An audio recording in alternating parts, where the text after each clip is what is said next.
Good morning students. In this video we discuss remaining two major abiotic factors. Abiotic factors are usually four important types: temperature, water, light and soil. So temperature and water already completed, and third major abiotic factor is light. So what is light? It is the visible part. It is the visible part of electromagnetic spectrum. Electromagnetic spectrum. It is the visible part of electromagnetic spectrum. The visible part of electromagnetic spectrum is called light. And solar radiations usually they have wavelength of 300 to 2600 nanometers. Solar radiations have wavelength of 300 to 2600 nanometers. And photosynthetically active radiation, which is also called PAR, photosynthetically active radiation. It has a range of 400 to 700 nanometers range. And the solar radiations are the electromagnetic, it is the visible part of electromagnetic spectrum, and the light which is below the visible part. The radiations which is below the visible part, they are called UV rays, and the radiations which are above the visible part, they are called infrared, or they are also called heat waves. Light and its intensity, usually it is varies with latitude and seasons.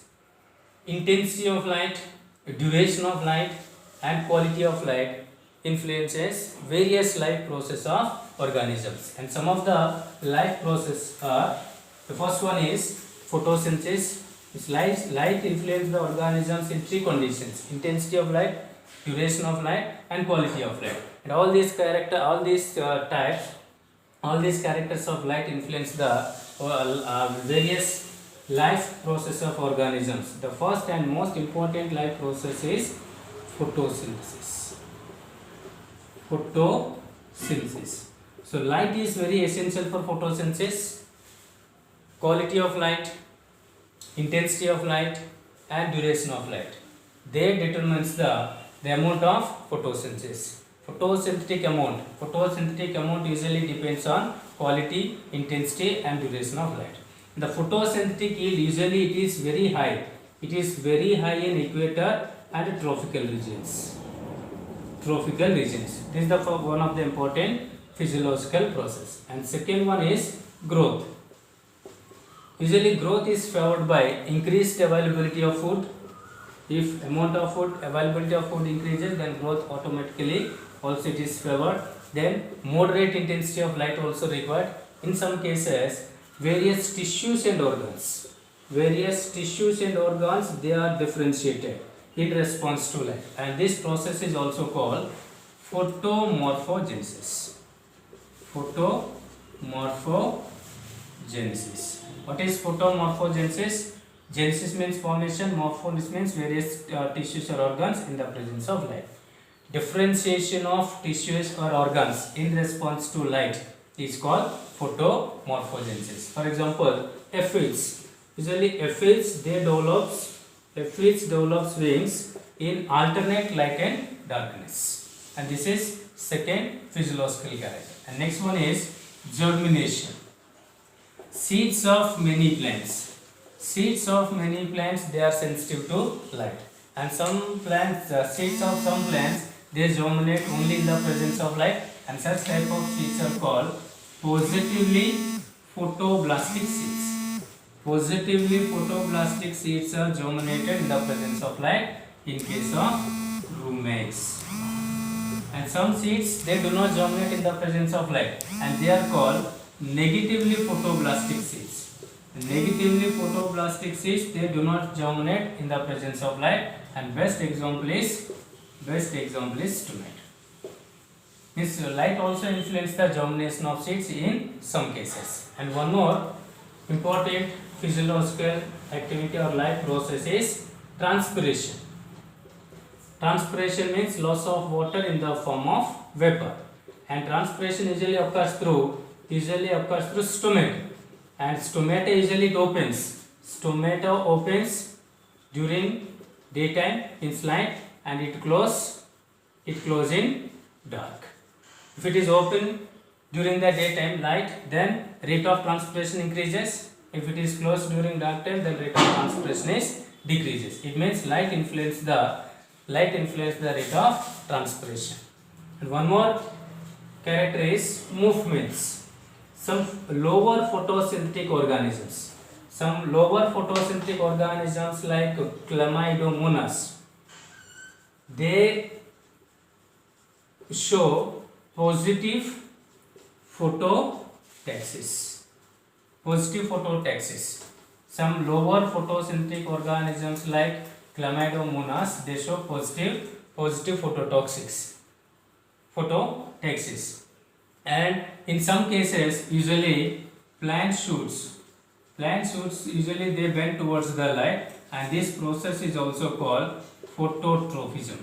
Phototropism means the bending of shoot, apex of the shoot bend towards the light, and this process is called phototropism. And in some cases, opening and closing of flowers is response to alternate light and darkness, and this process is also called photonest. Photonest means open or close of flowers in response to alternate light and darkness, that is called photonest. Or in some cases, the leaves are coiled in response to darkness, that is called nyctinest. So nyctinest means the folding of leaves in response to darkness, that is called nyctinest. Light also influences the movements of various living organisms. And next one is daily rhythms in animals. Light also influences daily rhythms. It also influences daily rhythms in many animals. And most of the animals usually they are active during a particular period of a day. And some organisms they are active during daytime, and some organisms usually they are active during nighttime. The organisms which are active during daytime, they are called diurnal. Most of the mammals and birds, they are usually active during daytime. The organisms active during daytime, they are called diurnal. And some organisms are usually they are active during night time. If organisms active during darkness, they are called nocturnal, and best examples are rat, owl and cockroach. So these organisms are called nocturnal, and these organisms are called diurnal. And one more important life activity, that is called photoperiodism. Photoperiodism means the influence of photoperiods. The influence of photoperiods on flowering. The influence of photoperiods on flowering is called photoperiods. Some plants require high intensity or high quality of light, and some plants require low intensity and low quality of light, and the process is called photoperiodism. Means intensity of light, duration of light and quality of light, they influence the various life process of organisms, and these are the some examples. And in case of aquatic habitat, so light has different zones. Light zones in aquatic habitat. Light zones in aquatic habitat. For example, if you take this is one of the aquatic habitat, then there are two regions.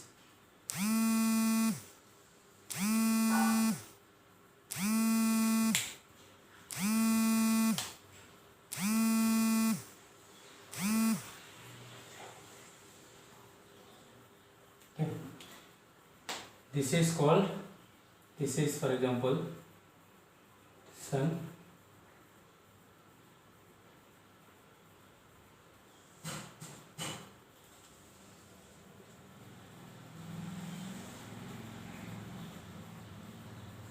sun rays. This is called limnatic zone. This is limnatic zone, and this is littoral zone. This is called littoral zone, and this is euphotic, or this is dysphotic, and this is profundal zone. This is profundal zone, and this is benthic zone.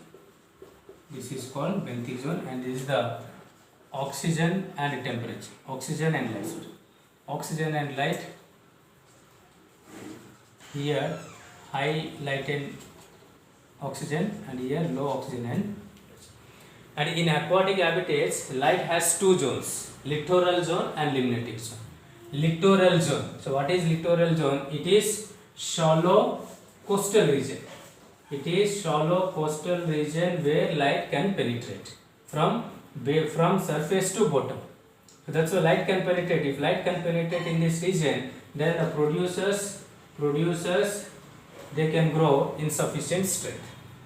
The first zone of light in aquatic habitat, that is called littoral zone. In littoral zone, the solar radiations can penetrate from surface to bottom of the coastal region. So in this region, the amount of producers is very high because it can absorb all kinds of lights, blue light, red light, and also green light. And the second zone is called limnatic zone. And limnatic zone is open water body where the water depth is very high, and the amount of oxygen and light they decreases with depth. It is open water zone where the depth of water is very high.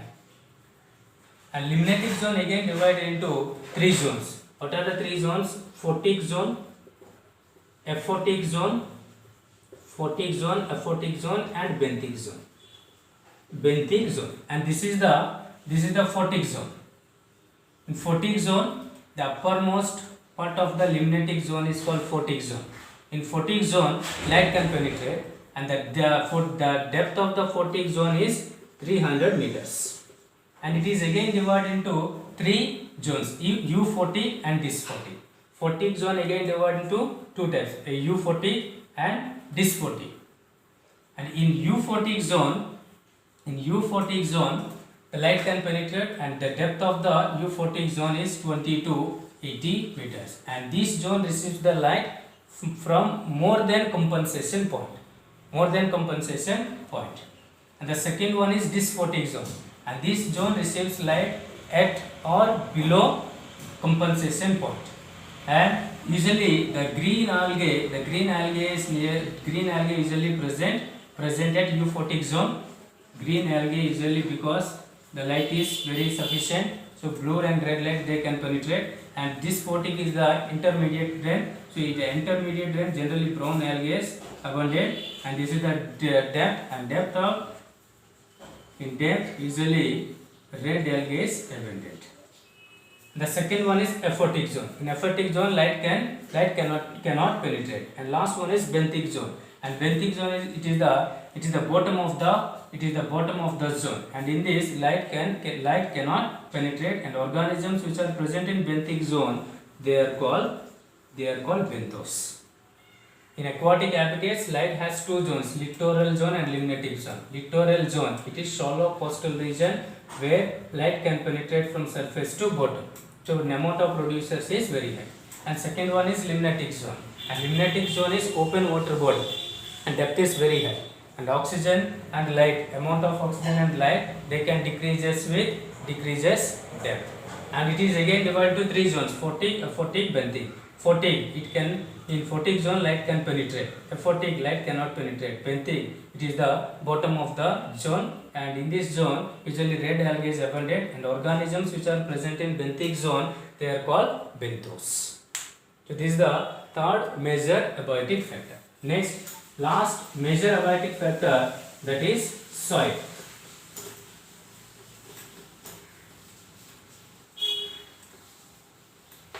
Last abiotic factor is soil. So what is soil? It is uppermost humus containing part of Earth's crust. It is uppermost humus containing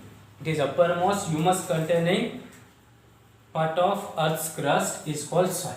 And formation of soil Formation of soil is called pedogenesis, and study of soil is called pedology. Formation of soil is called pedogenesis. Pedogenesis, it is due to withering. Withering means it is the breakdown of soil rocks into small powder, and study of soil is called pedology. And this soil, the soil has different layers, one above the another in a vertical zone, and this is called soil profile. And this soil profile, the soil has different layers, one above the other in vertical position, and that is called soil profile. And this soil profile has so many soil origins. Soil usually has 3 origins. For example, this is soil, this is uppermost region, and these are the different origins. So it has 3 origins. Actually 4 origins, but 3 origins are main important: O origin, A origin, B origin, and C origin. So this is O origin. What is O origin? It is the uppermost part of soil. It is not considered into soil. The main soil is this one. Soil has only 3 origins: A, B, and C. And what is O origin? O origin is the uppermost part of Earth's crust, and this O origin, it is the site for decomposition process. And decomposition process gives 2 important products: humus and minerals. The second origin is A origin. A origin is also called true soil because the roots of many plants restricted in this region. And O origin is the site for decomposition, and decomposition gives 2 important products: humus and minerals. And these humus and minerals, they are leaching, is they enter into deeper layers of the soil, and usually humus and minerals, they are present in A and B origin.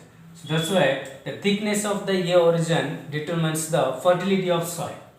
So A origin is also called true soil, and because it is rich in water, minerals, and humus. And roots of many angiospermic plants, they are restricted in both A and B origins. And second origin is called B origin. B origin is also called subsoil, and it is also rich in minerals and water. And last is called C origin, and C origin has irregular rocks. In this region, biological activity is very nil. So below this, so there are parent bed rocks. These are the different origins present in soil. And actually, in soil topic there are more topics, but all these topics will discuss in practicals. So these are the 4 major ability factors.